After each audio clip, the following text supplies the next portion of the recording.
Hello, everyone. I'm Colin Tessier of WrestleZone.com and joined by John Clark tonight. John, how are you doing today? I'm doing great. How are you?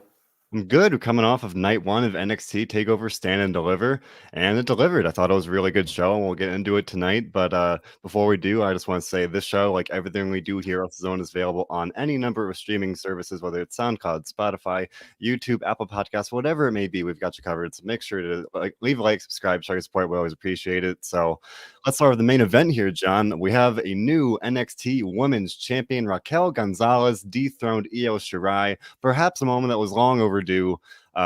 Gonzalez, I mean, everything you hear about her, she's come so far in a really short amount of time. If you really think about it, we've seen her grow so much in her feud with Rhea Ripley. She pinned Shirai back at NXT War Games, which is, I think, that was kind of her breakout performance.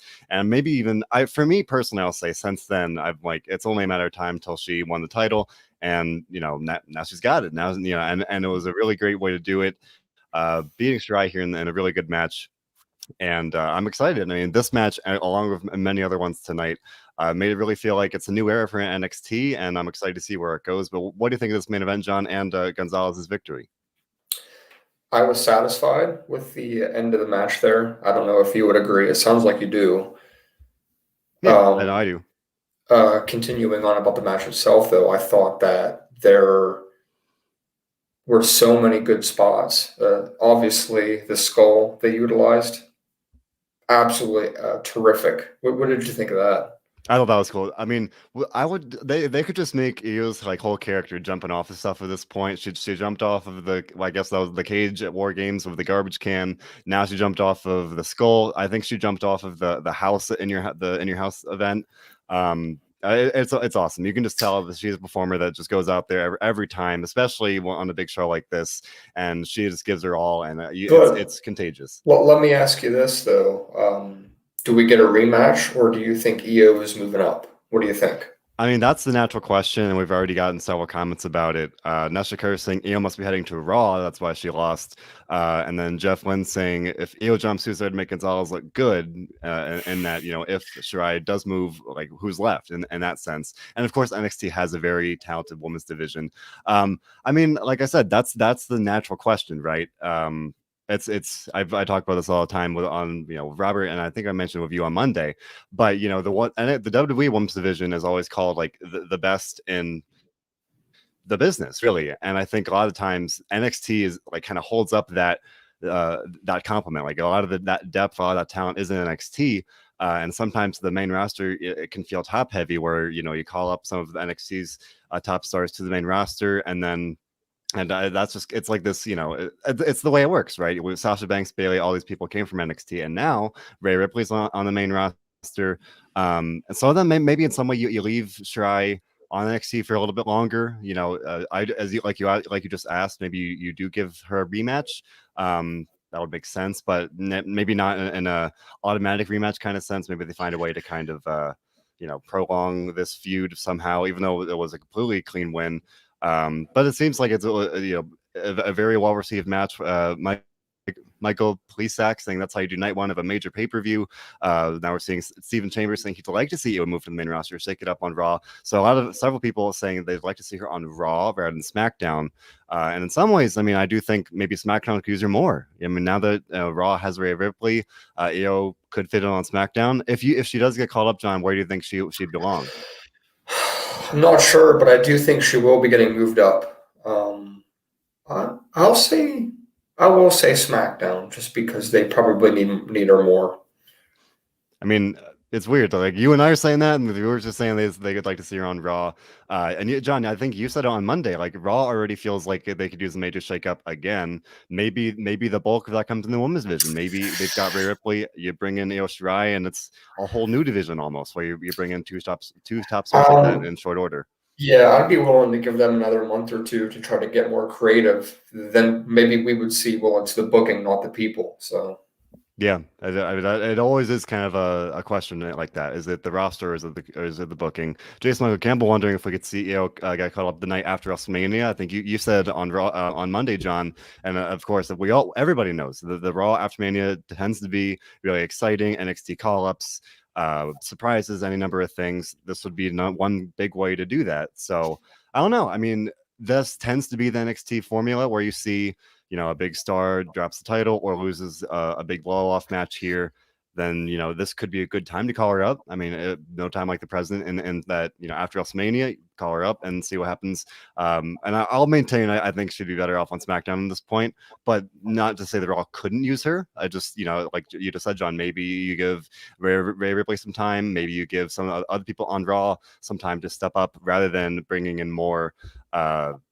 More new talent. There's talent there in a lot of ways. The talent's just not really being used. So it'll definitely be interesting to see where they go with Io and definitely Raquel as well moving forward. I think it very well could be a rematch, or this very well could be the end of it. I think either way would be fine.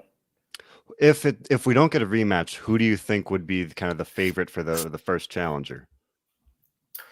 It's hard to tell with the tag division for the women being so relevant right now.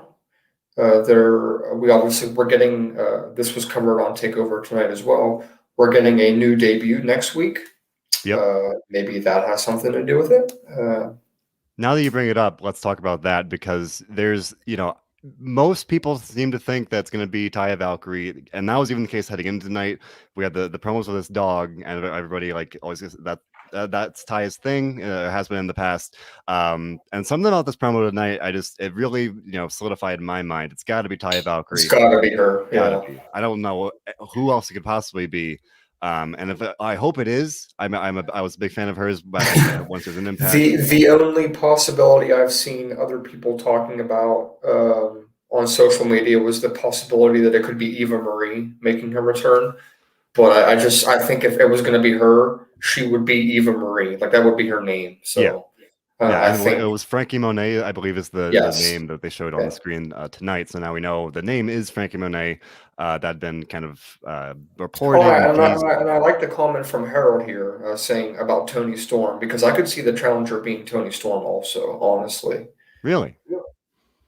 And even though she lost. Yeah. If she had won this, I was a little surprised to see Toni Storm was on the pre-show here, and she lost to Zoe Stark. Is that the name? Formerly Lacey Ryan. But I don't know. That'd be a little surprising. Because Toni just lost. It's crazy things have happened, but especially because we just saw Toni kind of unsuccessfully challenge Shirai. I don't know if she'd necessarily be the best choice in my mind, but it's possible. Although now we're getting a question from Stephen Chambers here. What does this mean for Dakota Kai? How do you think that unfolds? Yeah, I mean, and I could see Dakota turning, but I don't think she would turn into a babyface again quite yet. And I mean, but maybe she'd be a heel. I mean, what is Raquel González really? Is she a face or a heel? I think she's supposed to be a heel, right? Yeah. But she's quickly becoming cool. Cool heels, So I'm not sure. Maybe it turns into some almost inverse of Batista and Triple H from way back when Batista turned on Triple H chasing the title. Maybe Raquel has the championship now, and then she kind of becomes more likable, and we got something there, at least down the road. So it's only possible. Going up from the comments, they're getting a lot of praise for Walter and Tommaso Ciampa. Definitely seeing a lot of people saying it was match of the night. It was very physical, absolute slugfest. And I mean, wow, these two, I will say, to some extent, I'm someone that likes to suspend my disbelief, but you have a match for the NXT UK title between Walter and Tommaso Ciampa. I did not necessarily see Ciampa winning this one, and there's nothing necessarily wrong with that. They put on a great match. I enjoyed it. It was absolutely physical. It was brutal. Walter's chops are renowned from all wrestling fans. Those things are just nasty. And then, but to Tommaso's credit, he was giving it right back. At several points they showed the camera where Walter, his chest was all bruised, and this one was just an absolute slugfest. And I think I saw one tweet that said these two were kind of putting the war into once a night war. I enjoyed this a lot. I was surprised we did not get any Imperium interference, no Timothy Thatcher, just a clean, straight up finish. The two guys going out there, giving it their all. What do you think of this one, John? This was by far best match of the night. One of the best matches of the year so far, also for NXT. Let me explain, I guess, two key points I took from the match. The first one for me is who takes down Walter. Nobody comes to mind right now. I just don't see it happening. The dude's been especially, champion for 2 years. Like who could yeah, possibly beat him at this point? Granted, and you put an asterisk with that because of the pandemic, but 2 years is nothing to overlook. This guy has had a dominant reign. He's done great work, and especially since the NXT UK returned, still doing great, still a dominant champion. Tommaso came close several times. They did kind of toy with your emotion there, where, like I just said, I did not see Tommaso winning, but they had a couple of good near it's falls. But I it's do not know who could possibly be Walter at this point. yeah, and especially with him being the UK champion, it's almost like he's gonna have to pull like an Oscar and just give up the belt. And he would only do that if he was actually serious about being in NXT. We've all heard, he said himself he's just not interested in living in the United States permanently. Yeah. He would kind of have to be NXT. So unless Triple H, gave him enough money or he's changed his mind since the pandemic or something, I have already heard inklings that if Finn Balor ends up retaining somehow, or even if he doesn't retain, he would possibly be next for a match with Walter. And it does kind of make sense, being that Finn Balor is kind of that UK guy, so he could potentially be a guy that could be the UK champion. So that kind of interests me there. And then the second key point I take out of this is the fact that, even though we have had Johnny Gargano and Tommaso both kind of be NXT for life guys, I'm sorry, but it's time for Tommaso to move up. I really think that he's really done everything I think there is to do. And every time we say that, they think of something else. But I don't know what you think about those 2 points I just said, but I think that Finn Balor and Walter would be interesting with or without NXT Championship involved. And two, Tommaso needs to move up to the main roster. I definitely like the idea of Finn Balor and Walter. That would be great. I mean, Finn Balor, every title match, or I'll say even every match he's had, I'll say at least dating back to the fall here, has been just like Walter in that sense. Very physical, slugfest, very different rather than your kind of typical matches here. I think those two could do great stuff together. And you're entirely, that's a great, like, kind of connecting the dots beautifully there. Like, I like the point that Finn Balor, he's from Ireland, I believe, or like Yeah, so thereabouts. that counts for the UK division, though. Yeah, so just in a general sense, at least, that he fits the bill. Not that needs to be exclusionary, but I did not see Ciampa winning here because he's from the United States. Like, you think about some of the travel restrictions, all these other things. Finn Balor makes a lot more sense, and at the very least, even if Finn Balor would lose that match, it's more believable. Even I'm not alone here with several people in the comments saying they did not see Ciampa winning either. But I think that'd be great. I would like to see that. I'm assuming at this point, and we can talk about it later in the show, I'm gonna assume that Karrion Kross is gonna win tomorrow. I don't see him losing, but in that case, then you could kind of naturally transition Finn into that feud of Walter.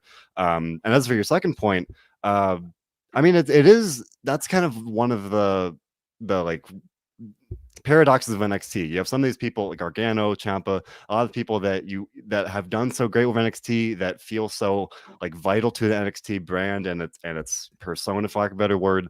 And I'll say Johnny Gargano feels like someone that really could stay in NXT forever. And they do find ways to keep it fresh, to keep giving him new things. The Way is the latest example. His heel turn before that. Ciampa, I should say. I could see him doing good stuff on the roster. I think Randy Orton even has teased in the past some potential interest in a match there. So I think that could be something where he could. And age is a factor as well. The schedule, yeah, I think he's talked about that in the past. So it could boil down to what Ciampa wants to do. He's one of my favorites. He has been in NXT as long as he's been there. So if he does stay, after the night, I don't know where it goes. We have this potential for some branching story with Thatcher and Imperium here, but it doesn't seem like a very long-term thing. So that then you ask what after that? I don't know. He at the end of the day, Ciampa is a great talent. A guy that can really help elevate others around him. And there's a lot of value in that. And at the same time, if he goes up to the main roster, I'd be happy to see that as well. So I don't know. Absolutely. I would at this point now you've got me excited to see this potential Walter and Finn Balor feud. Because otherwise, anything else would feel kind of not anticlimactic, but like in terms of someone that could actually take the title from Walter, Finn Balor's got to be at the top of that list. And If, otherwise, I don't if know. We're seeing some. You first. I was gonna say if Walter was really interested in coming to NXT full time, he would be an instant person for me to say give him the NXT championship. Definitely, no question. Yeah, I mean, he's got. I mean, every time he's on the screen, he's got such a presence. He's a huge guy, and there's just he harkens back to those old school days of just big dudes that generally look intimidating. And speaking of like that old school appeal, DJ Cassier wondering if we see Walter pulling potentially a Bruno Sammartino reign with the UK title, where he holds it for even potentially a couple more years. Who knows how long he could hold this thing. I just don't know. Especially, let's say the Finn Balor match doesn't happen, for whatever reason, if that's not the plan. Like we've been saying, I do not know who could possibly take the title off of Walter anytime soon. So in that case, he could hold it for a while longer. At the very least. I think as long as he wants to be exclusive to NXT UK and make a few appearances in the States every now and then, there's just nobody with the star power on NXT UK right now that could take the title and do the things that he's done with it. So I don't see him losing it anytime soon. Yeah, I agree. And I'll admit I'm someone that's not very familiar with NXT UK until it was, I think, maybe like the 9 o'clock hour, and they showed a commercial for the NXT UK, their own event for WrestleMania week. Because of everything that's happening this week, I just completely forgot about it, and I was like, oh yeah, that's happened. It was like the prelude or something like that. That's happening tomorrow on Thursday, and I was like, wow. And maybe that in some ways that speaks to the fact that beyond Walter, they are kind of lacking in that and star power. There's something to be said for that. Obviously, a very talented roster, no doubt about that. They brought in at least for people in the United States is what you're getting at. Yeah, we're not. I mean, people in the UK go nuts over this stuff. Yeah, absolutely. But I mean, it's just not really promoted enough over here in the States, where people, especially, are going to watch wrestling at 3 o'clock in the afternoon on a Thursday. Yeah, and that's perfectly valid. And that's just kind of a general pattern. You think of some of the Saudi Arabia shows from the pre-pandemic era, the Superstar Spectacle for the India show earlier this year. It's hard to kind of get a good audience, at least among American viewers. When they had that show in Tokyo that was started at like 3 a.m. for Brock Lesnar, Beast in the East. Forgot about that. Oh man.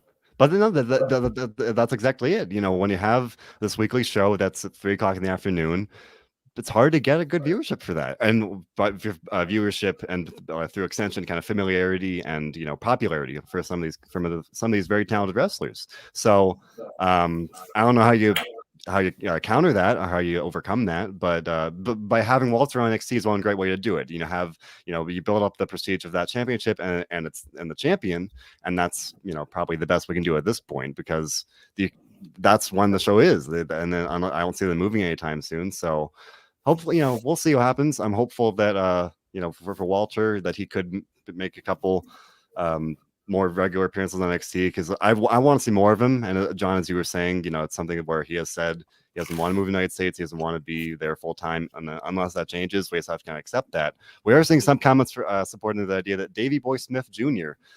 Could come back to WWE. He's been very successful around the world. And that's been kind of like rumored here and there. He's made comments about it in the past, but maybe he comes to NXT UK, maybe he faces Walter.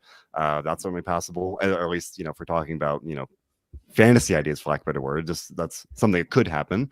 But while we're on the subject of NXT UK, let's talk about tonight's opening match. Pete Dunne and KUSHIDA put on a very physical match as well. I thought this match was a nice kind of a comparison to the Ciampa and Walter match later on, and that's just the similar style.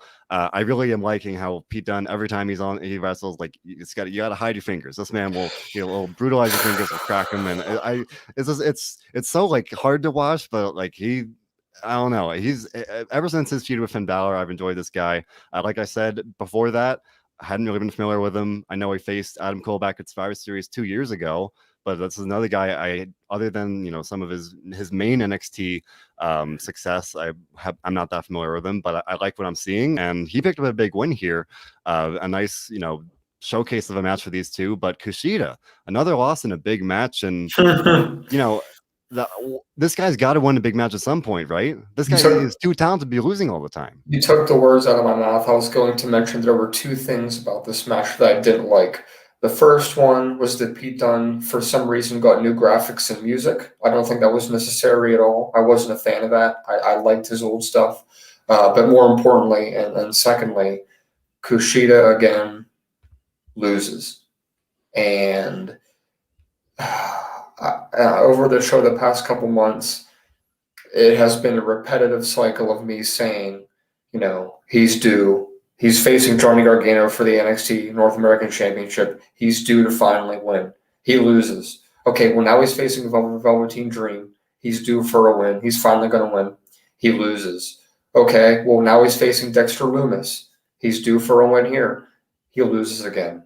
And tonight, he gets his chance against Pete Dunne. He loses again. It's almost becoming too little too late to see him as a really reliable threat.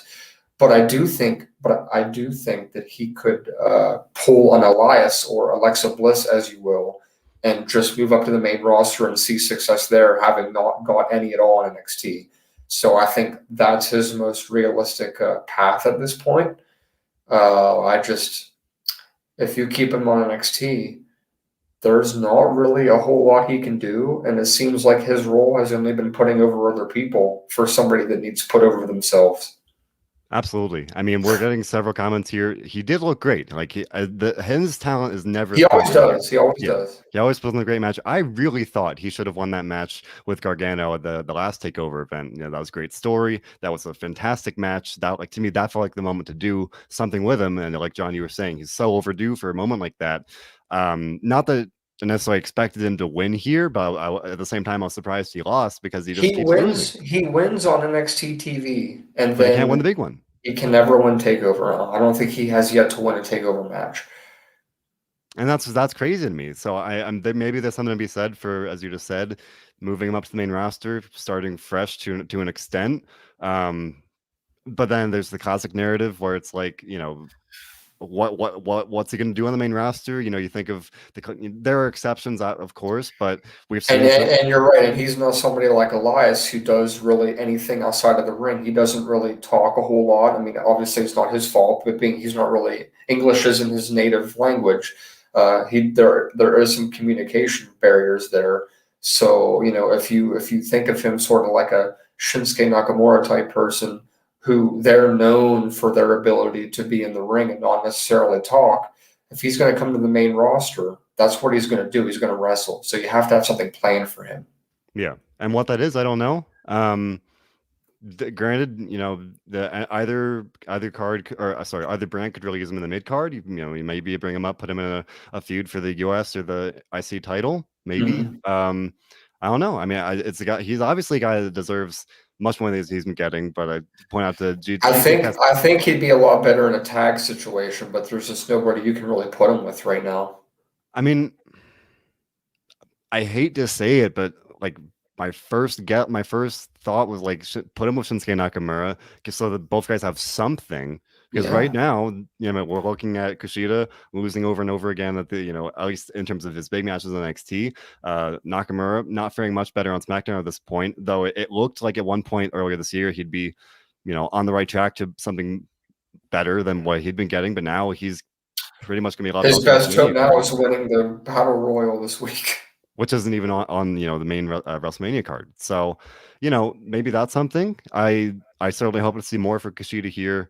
And as for Pete Dunne, good one for him. And it's kind of at the same time, not really sure what he's going to do. He's a guy that, he challenged for the NXT title not too long ago. So I'm not sure what his future holds either. Hopefully something good as well. And none of these guys should get lost in the shuffle. They're too talented for that. But at the very least, we can say this was a great match, a great way to start the show.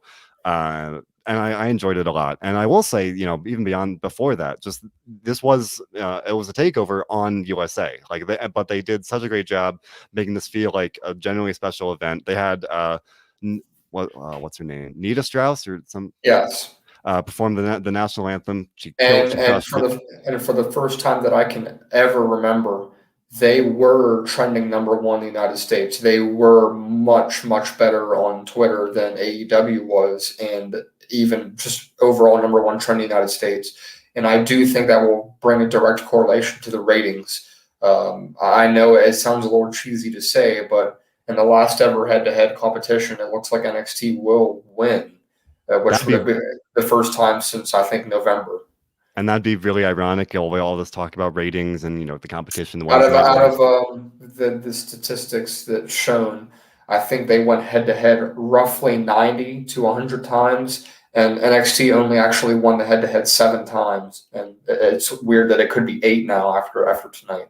But I do think they will pull a very strong number, possibly their best number since they were their first 2 there on USA that did over 1 million. Wow. And I'm very interested to see what this does for them next Tuesday. Yeah. And let's see what they do. But there was another title change that we need to talk about tonight, and that was the tag team championship match. Obviously, somebody was going to win. That there was no champions. A lot of people here picked Grizzled Young Veterans to win. That was surprising to me because I didn't. I picked MSK from the start. I knew they won the Dusty Cup. They were supposed to get that match. There was an injury, and then ironically, there's another injury with the actual champion. So it's like it came full circle. I was okay with how this went. What about you?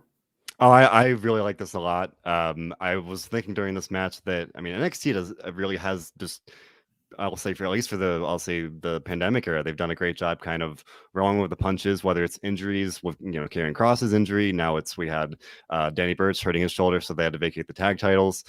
They keep rolling, figuring out ways to kind of adapt and keep on trucking. And here with the tag division, you had MSK, as you just said, John, a team that they won the Dusty Cup. They came in, a very hot new addition, and they did such a great job in the Dusty Cup, and at the same point, the Grizzled Young Veterans, they did great as well, and those two teams faced off in the finals, I believe, for the Dusty Cup.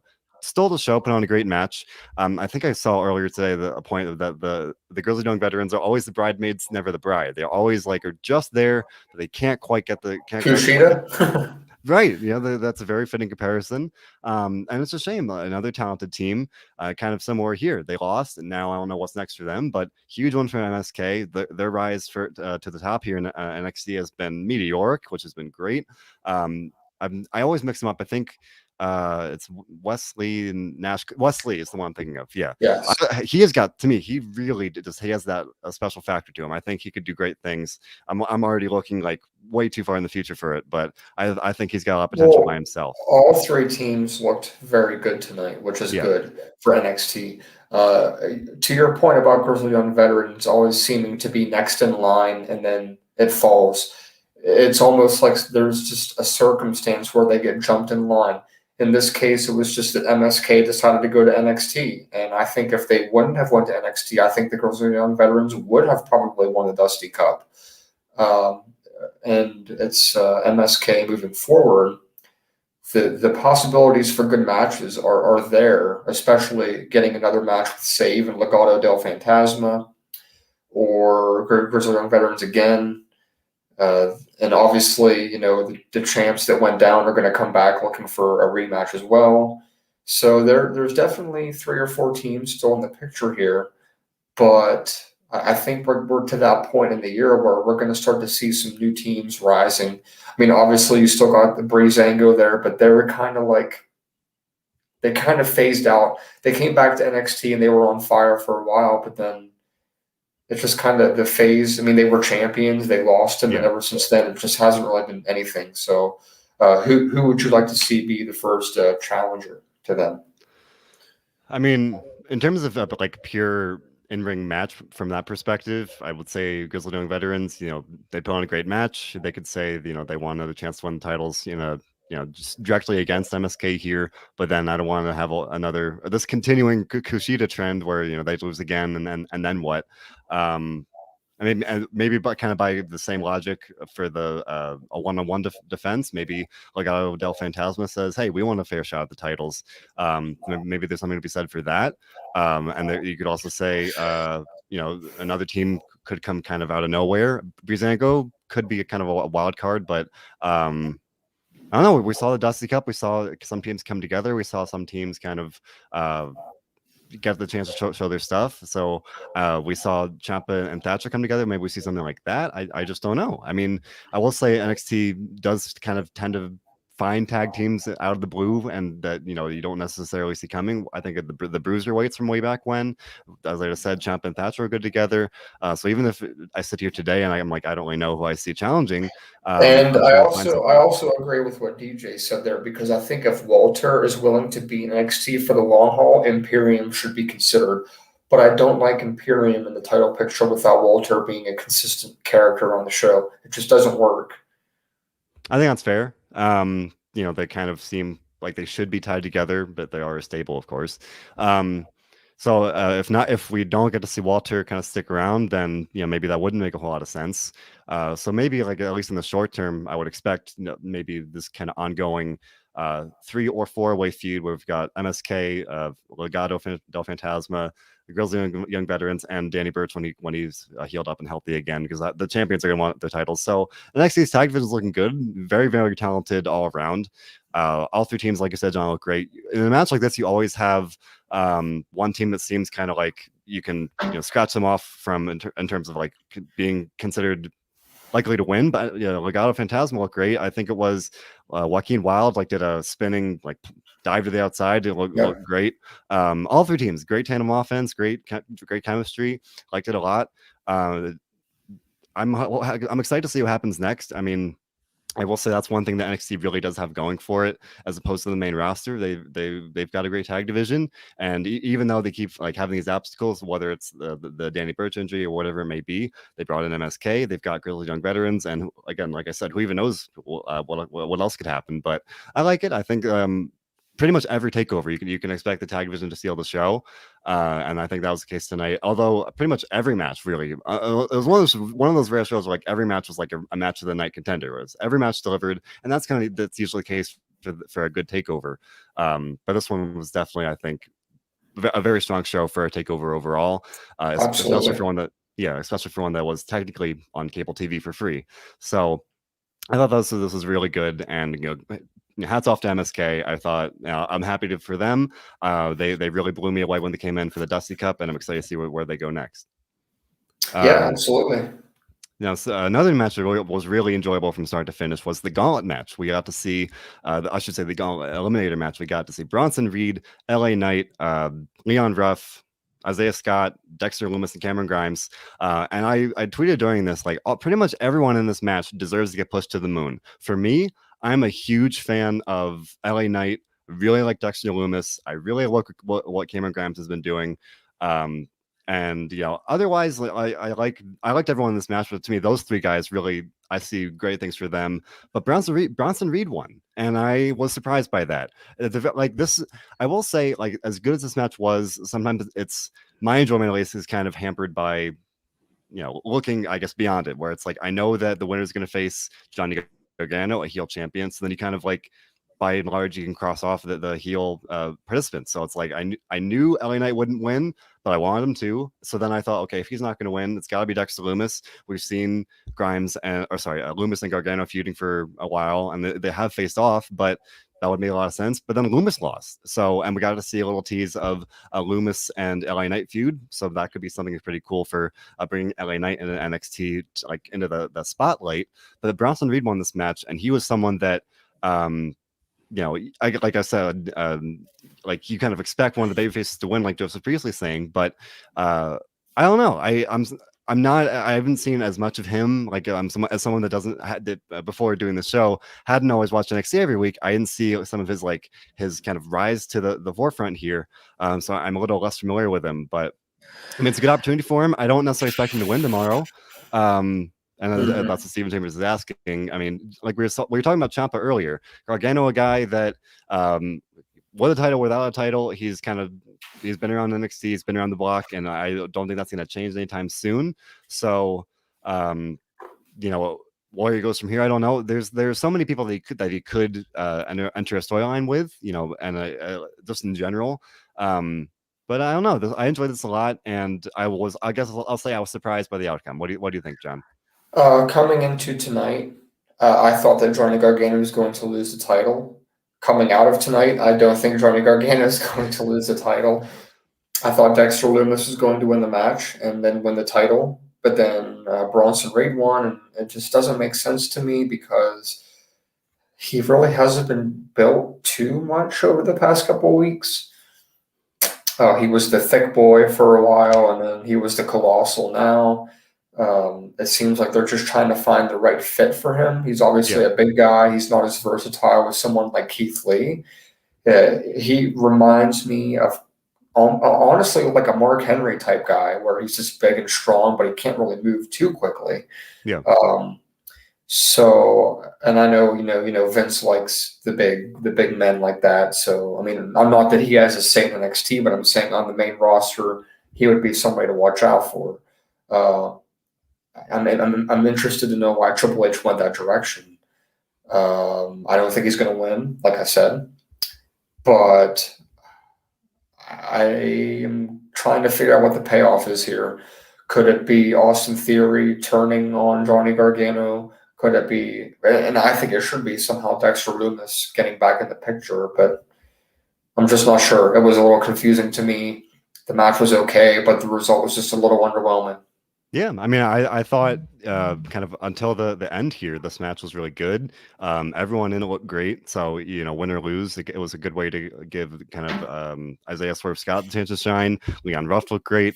Bronson Reed looked good in victory. Like you said, he may not be as necessarily like quick or agile as someone like Keith Lee, but I thought he looked good with some of the spots he got to do. And it was toss people around like they were sacks of potatoes. So it was a good spot for him. LA Knight came out and he was cutting a promo on his way to the ring. And just for at least from what I've seen of Eli Drake, also knows as LA Knight, before he got to WWE, he's really just I see star written all over him. I think he could do great things, and I think it's really just really only a matter of time until he does get to that kind of main event level. Because he looks like a star, good on the mic, just everything about him. And maybe I'm biased. I like him, so of course I'll say that. But I think that if, like I said, a feud of Dexter Lumis, they kind of tease that here. Maybe they go with that direction. You were saying you're kind of confused by a choice of Bronson Reed winning. And like I said, you hate to look at it this way, but when you've got this match where it's like, a couple heels, a couple of faces, you eliminate the heels, and then it's essentially down to Lumis and Bronson Reed. And then Leon Ruff too. Yeah, but then I didn't think they were gonna do that. Leon Ruff got his. He already had his thing. So, and then they have been feuding with they had the kind of feud with Lumis and Gargano. So maybe by that in that sense would make as much sense for him to win. Although that seemed like the obvious direction. At the very least, it is. I'll say it's a good chance for Bronson Reed to get a spotlight. Ironically, you're saying he's someone that hasn't had this like prolonged build, but then he'll have this this 2-night stretch here really in the spotlight. So maybe there's something to be said for that, because if that's someone that they want to kind of push to that next level, putting him in there with Gargano is a great way to do it, win or lose. And then if it's a loss, then maybe it continues beyond tomorrow if the way gets solved. I don't really know, but I don't know. I overall I did enjoy it, and I'm hopeful that some of the people that were in this match will get to will still benefit. I mean, like I said, Grimes has been doing great stuff. I love the Kiss My Grits thing. LA Knight has been great so far in NXT in a short run there. Isaiah Swerve Scott looked great, and then get a bunch of comments like DJ Cassier saying that he should have won. He was fantastic. He did look great. But I think that every match tonight delivered. I will say that every on a night that's called Stand and Deliver, everyone stood up and delivered. So in terms of my rating for it, and I'll go for an 8. This was a good show. It was very definitely. It was a takeover on cable TV. So, but if you look at it like a takeover, this kind of stands up with any other takeover. So I'll say it was just as strong as some of the other takeovers we've seen recently. So I'll give it an 8 because I enjoyed it a lot. What's you, John? Yep, and obviously we've only seen one of the 2 nights so far. So tomorrow I'll rate the overall show. Yes. But as we stand right now, I would give the show an 8 also. And then obviously tomorrow, if they really deliver, which I think they probably will with those 2 main events, it could go up from an 8. If they're kind of lackluster and they just don't deliver, maybe a little bit predictable, maybe a little bit of a shenanigan type thing, maybe go down from an 8. But right now I stand at an 8. Yeah, man, we're seeing some good comments here with Laura Rock giving it a 9.9. Wow, Hmm. that's a high score. You know, um, people are enjoying it though. Nesha Kurt's giving it a 9, or sorry, she's given Takeover a 7. AEW is Takeover 9, AEW a 7. Eddie Zahari giving it an 8.7. PSA giving it a 10. Steven Chambers giving it an 8. Herman Takari giving it a 9. So this seems like a really solid show.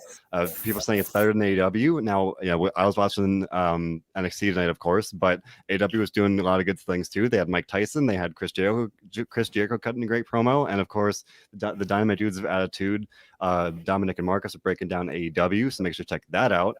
We'll be talking NXT. We're talking it right now. We'll do for Takeover Night 2 tomorrow. We'll be right back here as well. And we'll do a brief preview for Night 2. Like John said, we've got 2 big main events. We're going to see Adam Cole and Kyle O'Reilly in a really big, heated, unsanctioned match. Very, very excited for that one. And we're also going to see Finn Balor and Karrion Kross. I've been looking forward to that one for a very long time. Of course, we're going to see Johnny Gargano face, now we know, Bronson Reed for the North American title. A ladder match, definitely always a good time. We're going to see Jordan Devlin face Santos Escobar to determine the true undisputed cruiserweight champion. And we're also going to see Ember Moon and Shotzi Blackheart face Candice LeRae and Indy Hartwell of the Way for the women's tag titles. John, which matches or match are you looking forward to the most for Night 2? Finn Balor, Karrion Kross for sure. And the Adam Cole and Kyle O'Reilly match is going to be very interesting as well because I think if Kyle O'Reilly wins, I think Adam Cole's moving up. But if Adam Cole wins, I think he stays in NXT. So that is kind of how I'm weighing that match right now. The main event, I'm just at a crossroads with who's going to win. I can see it going either way, but I feel like you almost have to have Karrion Kross win. But I guess we'll find out. I mean, I look at Karrion Kross like someone that definitely I'd be very surprised if he lost. I mean, he never got a chance to have that title reign that he deserved. He got hurt. Now he's back. So if he loses, I don't really know how he bounces back from that because, that would be pretty crushing.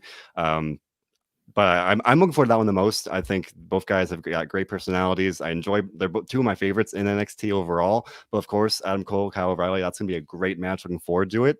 As you just said, John, I think if Adam Cole does lose, it could be his long overdue call up to the main roster. That's something people have been speculating about for a very long time. So that'd make a lot of sense. Especially DJ, to answer your question, we actually are moving forward having 2 separate shows for Wednesdays now. So instead of us covering both, Colin and I will cover NXT, and then you can tell them more about the AEW and when they can expect to see that.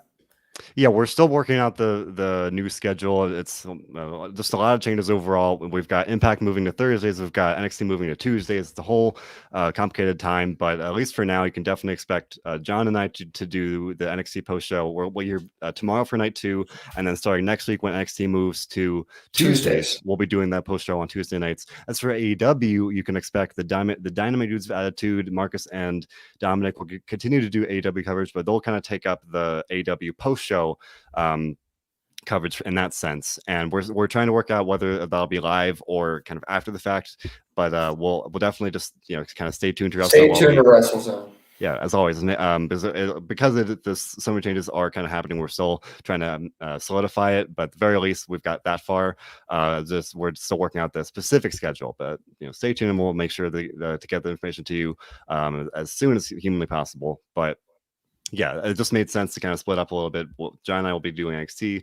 Still be on separate nights anyway, starting now. So you can't really do both at the same time anymore anyway. Yeah, so we thought that was the most logical approach, but at the very least, tonight was the final night of the Wednesday Night Wars, if you will, and even then, you felt like a good time to kind of start that change, and especially we've got this 2-night takeover. We'll be back here tomorrow. So we're getting some comments about the ladder match. We're getting people just looking forward to a lot of these big matches. And then after that, it's WrestleMania week. Gotta get excited. Beyond Takeover, then it's WrestleMania. A bunch of comments are saying that they're thinking that night 1 of this show might be better than WrestleMania overall. I don't know hey, this is a great show, and I'm hopeful that night 2 will be great as well. I'm just hopeful that every show will be great. I think that tomorrow night could be the stronger half even. And I say that after tonight was a great show, but I just look at, those two main events could really just kind of boost that show big time. And overall, it's a strong card, top to bottom as well. But I'm looking forward to it. Yeah, absolutely. Real quick before we wrap up, Herman, I want to answer your question. When you're watching the show on Peacock, if you are watching while the show is still on, you cannot start it from the beginning. You have to watch it live. However, as soon as the show ends, right at 10 o'clock, you can restart it from the beginning. So that's one of the main complaints that fans have had on Peacock is that, say you're running late from work 15, 20 minutes, you can start the show from the beginning. You have to watch it from its live point. So they're working to fix that. But to answer your question, as soon as the show ends, it does have a restart, so you can watch it from the beginning. Yeah, I mean, I'll admit I was watching on cable TV, and I'm gonna have to join the Peacock bandwagon Tomorrow. Tomorrow. That'll be I'm a little anxious about it because, like you just said, it's been a little imperfect so far with some technical things like that, but it'll be fine. I'm looking forward to it. That'll be kind of the big test to have. We've already seen Fastlane as mean having an NXT event. Well, that'll be something to see whether whether it's the people respond as positively tomorrow, when rather than having cable and Peacock, tomorrow it'll be Peacock. So I'll have to wait and see how that goes. But I think it'll be a great show no matter what, and I'm looking forward to it. A bunch of comments wondering or speculating Roderick Strong could get involved in that Adam Cole and Kyle O'Reilly match. I think that makes a lot of sense. We've seen this kind of ongoing saga with the Undisputed Era, and I'm very excited to see how that's all going to play out. I think it's just been a great kind of, especially factor in the Undisputed Era's history, but especially ever since Adam Cole turned on Kyle O'Reilly, I've really enjoyed how they're building this thing up. And I mean, I think that could be easily the match of the night on a very stacked show. And lastly, just before we get out of here, I do want to call attention to the fact that I'm not going to pronounce this right, but Shirai, NXT's newest women's wrestling signee, she was in the crowd alongside Stephanie McMahon. She'll be fine, and they signed her a while ago, but she had been unable to come to the stateside. But now she's in the United States. So I would think that at some point sooner or later you will see Shirai, or however you pronounce it, in the United States on NXT, the main NXT roster. So I think that could be pretty exciting. And like we were talking about earlier with Taya Valkyrie, I think that could be great for NXT. The women's division, obviously lots of depth, and so I think that'd be very good. And lastly here, we're talking about the Undisputed Era. Bobby Fish, I don't know if he's ready to come back, but he is kind of this wild card or X factor in this ongoing story, and not quite sure about his status at this point. Wouldn't necessarily expect to see him tomorrow, no, but he could come back at some point. And then at some, who's to say, right? Does he need to?